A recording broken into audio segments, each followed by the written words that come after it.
Greater Visakhapatnam నుంచి వచ్చిన కార్పొరేటర్లకు, పార్వతీపురం కౌన్సిలర్లకు, కోనసీమ జిల్లా రామచంద్రాపురం నుంచి వచ్చిన కౌన్సిలర్లకు, సత్యసాయి జిల్లా రామగిరి మండలం నుంచి వచ్చిన ఎంపీటీసీలకు, అదేవిధంగా పాలకొల్లు నియోజకవర్గం యలమంచి మండలం నుంచి వచ్చిన ఎంపీటీసీలందరికీ కూడా మీ అందరితో కూడా ఈరోజు సమావేశం కావడం చాలా ఆనందంగా ఉందని చెప్పడానికి సంతోషపడతా ఉన్నా. ఎటువంటి పరిస్థితుల మధ్య ఈరోజు మన రాష్ట్రంలో మనందరం ఈరోజు ప్రయాణం చేస్తూ ఉన్నాము అన్న సంగతి నాకన్నా బెటర్గా కూడా మీకే బాగా తెలుసు. ఎందుకనంటే ఈరోజు ఒక రాక్షస యుగంలో ఉన్నాం. నేను మొన్నెవరో నా దగ్గరికి వస్తూ ఉన్నప్పుడు కూడా నేను ఏదో అంటా ఉంటే, కలియుగంలో రాజకీయాలు చేయాలి అని అంటే ఈ యుగం చంద్రబాబు యుగంలో రాజకీయాలు చేయాలి అని అంటే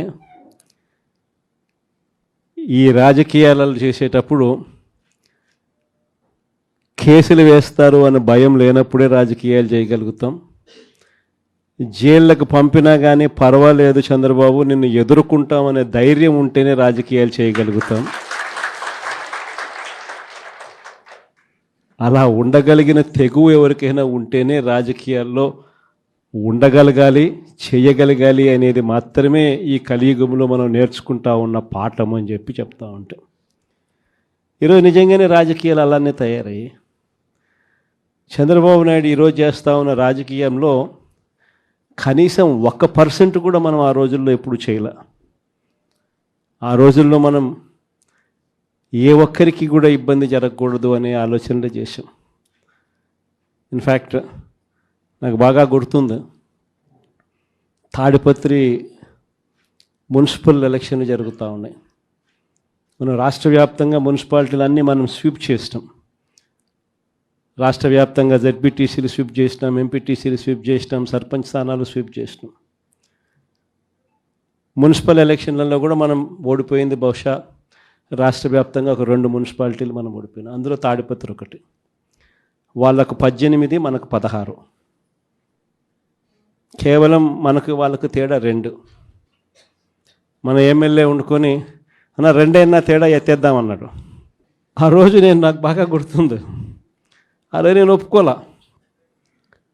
మన ఎమ్మెల్యే అయినని కూడా నేను హౌస్ అరెస్ట్ చేయించిన. మన ఎమ్మెల్యేని నేను హౌస్ అరెస్ట్ చేసి ఎన్నిక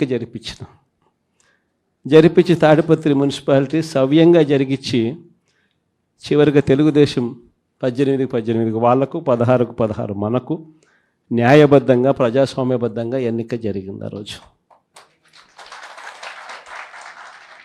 కానీ ఈరోజు చూస్తే పరిస్థితి ఎలా ఉంది అని చెప్పి ఒకసారి చూస్తే, మనమేమో అప్పట్లో జగనన్నకు చెబుదామని చెప్పి ఒక టెలిఫోన్ నెంబర్ ఇచ్చా, స్పందన అని ఒక ప్రోగ్రాం కూడా పెట్టా. ఎవరికి ఏ ఇబ్బంది వచ్చినా కూడా కులం చూడలా, మతం చూడలా, రాజకీయాలు చూడలా, పార్టీ చూడలా, చివరికి తెలుగుదేశం వానికి కూడా ఏదైనా ఇబ్బంది వచ్చినా కూడా జగనన్నకు చెబుదామని చెప్పి ఫోన్ చేస్తే చాలు, ఎమ్మెల్యేలు అడ్డుకున్నా, ఇంకొకరు అడ్డుకున్నా కూడా జగనన్నకు చెబుదామనే నెంబర్కు ఫోన్ చేస్తే చాలు, వెంటనే స్పందన ఉండేది, వెంటనే పరిష్కరించే పరిస్థితి మన హయాంలో మనం చేసాం. స్పందన అని ఒక ప్రోగ్రాం పెట్టాం. ప్రతి వారము ఆ స్పందన అనే ప్రోగ్రాంలో కలెక్టర్లు ఖచ్చితంగా ఉండేట్టుగా, ఎస్పీలు కరెక్ట్గా ఉండేట్టుగా డేట్ ఇచ్చి ప్రతి వారం రోజు జరిగేట్టుగా చూసుకొని, కలెక్టర్ల దగ్గర నుంచి మొదలైతే మండలాలలో మండల ఇన్ఛార్జీల వరకు కూడా ఆ స్పందన ప్రోగ్రాంలో పార్టిసిపేట్ చేసే పరిస్థితి.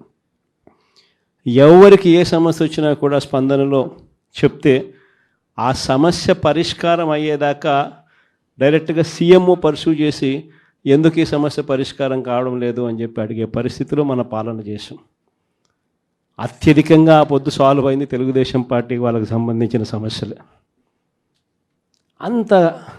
అంతగా మనం కులం చూడకుండా, మతం చూడకుండా, రాజకీయాలు చూడకుండా, మనకు ఓటు వేశారా లేదా అన్నది కూడా చూడకుండా ఆ రోజుల్లో మనం పరిపాలన అందిస్తే ఈరోజు చూస్తే ఎలాంటి పరిస్థితులు ఉన్నాయి అని అంటే ప్రజాస్వామ్యాన్ని పట్టపగలే ఖూనీ చేస్తూ ఉన్నా కూడా ఈరోజు ఎవరు మాట్లాడలేని పరిస్థితిలో ఈరోజు పాలన సాగుతూ ఉంది.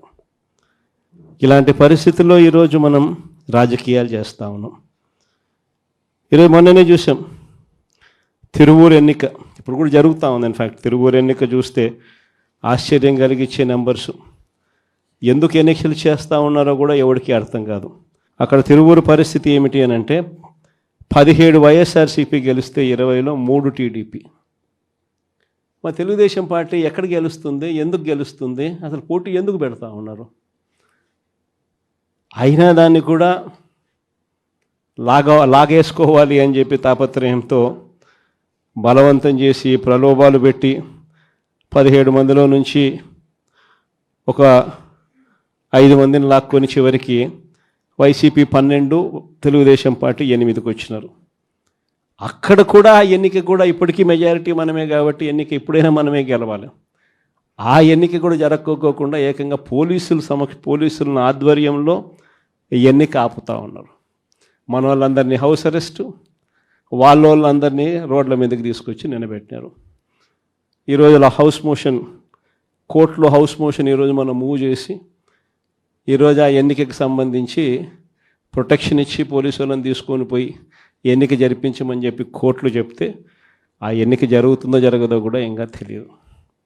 నరసరావుపేట 17 వైసీపీని గెలిచింది. ఈరోజు వైసీపీ 13, తెలుగుదేశం పార్టీ ఈరోజు 3, ఒకరు చనిపోయినారు.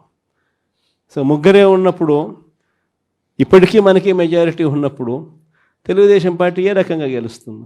కానీ కోరం లేకపోయినా కూడా మేమే గెలిచేసినామని చెప్పి డిక్లేర్ చేసుకున్నారు. కారంపూడి 14 వైసీపీ, 14 వైసీపీనే గెలిచింది. ఈరోజు ప్రలోభాలు పెట్టి ఇంకొకటి చేసి వైసీపీ 8, తెలుగుదేశం పార్టీ 6. అయినా కూడా మనకే మెజారిటీ ఉంది. అయినా కూడా అక్కడ కూడా కోరం లేకపోయినా కూడా మేమే గెలిచాము అని చెప్పి డిక్లేర్ చేసుకున్న పరిస్థితి. అంతెందుకు కుప్పం మున్సిపాలిటీ దగ్గర నుంచి మొన్న జరిగిన రామకుప్పం ఉప ఎన్నిక దాకా కూడా ఎక్కడ చూసుకున్నా కూడా ఇదే పరిస్థితి. ఈరోజు ఇక్కడే ఉన్నారు. ఎందుకు ఇదే రామగిరి నియోజకవర్గంలో, ఇదే రామగిరి మండలం చూస్తే ప్రకాష్ కాన్స్టిట్యున్సీ, ఇక్కడ వైసీపీకి సంబంధించి 10 మందిలో వైసీపీ 9 గెలిచింది. తెలుగుదేశం పార్టీ గెలిచింది కేవలం 1. మరి అలాంటప్పుడు ఎన్నికెందుకు జరపాలా? ప్రజాస్వామ్యంలో ఒక పార్టీ టికెట్ మీద, ఒక పార్టీ బీఫామ్ మీద, ఒక పార్టీ గుర్తు మీద గెలిచినప్పుడు ముఖ్యమంత్రిగా ఉన్న మనమే దాన్ని కాపాడలేని పరిస్థితిలో మనమే పరిపాలన చేస్తూ ఉన్నప్పుడు, మనమే ప్రజాస్వామ్యాన్ని దగ్గరుండి పోలీసులను పెట్టి మరీ కూనీ చేయించమని చెప్పి మనమే ప్రోద్బలం చేస్తూ మళ్ళీ రాజకీయాలు చేస్తూ ఉన్నప్పుడు ఎందుకు ఈ రాజకీయాలు చేస్తూ ఉన్నాం? ఈరోజు ఇదే రామగిరిలో ఇప్పటికీ కూడా 6 మంది మనము, 9 మందిలో 3 వాళ్ళు లాక్కున్నారు. అయినా ఇంకా 6 మంది మనమే మెజారిటీ. ఎన్నిక పెడితే మనమే గెలుస్తాం. కానీ ఎన్నిక పోస్ట్పోన్ చేస్తూ ఉన్నారు. చివరికి కోరం లేదని చెప్పి అది కూడా వాళ్ళ ఖాతాలో వేసుకుంటారు.